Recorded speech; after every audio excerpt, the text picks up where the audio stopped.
पहले बोझ थी, अब प्यारी बेटी है। वैशाली किचन में खाना बना रही थी।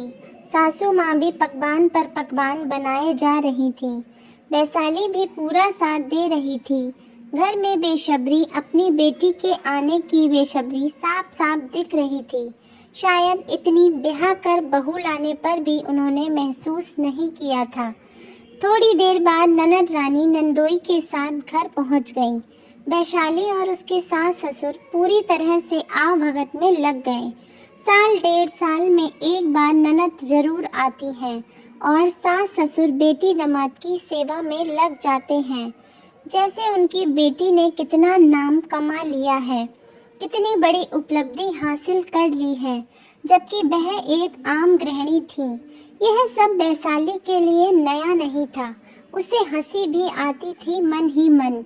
उसकी ननद सिर्फ 40 साल की थी और एक 24 वर्षीय बेटी की माँ और 2 वर्षीय नातिन की नानी भी है, और पढ़ाई भी सिर्फ 8वीं तक ही की। इस बार भी वही सब चल रहा था। ससुर जी को बेटी वात्सल्य के भरे नजरों से निहार रहे थे। उसके आने में किसी तरह की कठिनाई तो नहीं हुई, पूछ रहे थे। घर की एक एक चीज दिखाकर उसकी राय पूछ रहे थे। ऐसा लग रहा था मानो कितना बड़ा कलेजे का टुकड़ा है।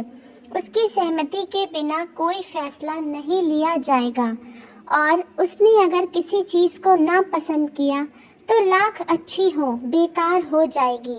वैशाली ने महसूस किया उसके ससुर जी ने कभी उससे ठीक से बात तक नहीं की कि वह पढ़ी लिखी है, ऑफिस में क्लर्क के पद पर कार्यरत थी और साथ ही घर का काम भी निपटाती थी। तब भी ससुर जी उसकी मेहनत को, उसकी काबिलियत को कभी भी तिनके भर भी तवज्जो नहीं दिया करते थे और हमेशा सख्ती से ही पेश आते, जैसे गुलाम के साथ मालिक।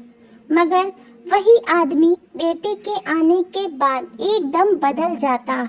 उसे एक ही व्यक्ति के 2 व्यक्तित्व समझ नहीं आते।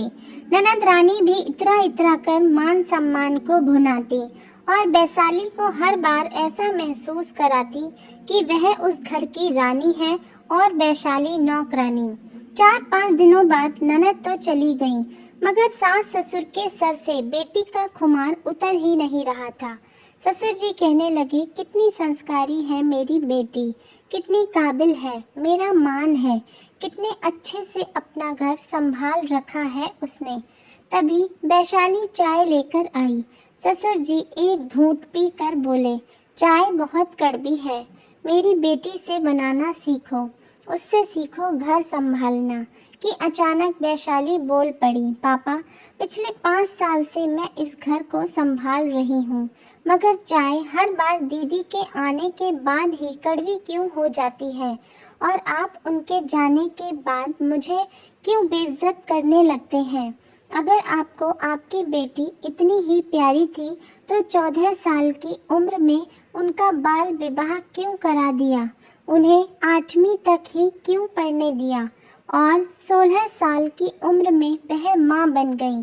तब आपकी बेटी बोझ थी, उसकी जान की भी परवाह नहीं की आपने, और आज बहू को सिर्फ नीचा दिखाने के लिए उसे प्यारी बेटी कहकर अपनी छोटी और घटिया मानसिकता मुझसे छुपा नहीं सकते। और हाँ पापा, मेरे पिताजी ने मुझे पढ़ाया लिखाया, मुझे इस काबिल बनाया, मुझे इस घर के सारे काम भी माँ ने सिखाए और सही उम्र में मेरी शादी भी की।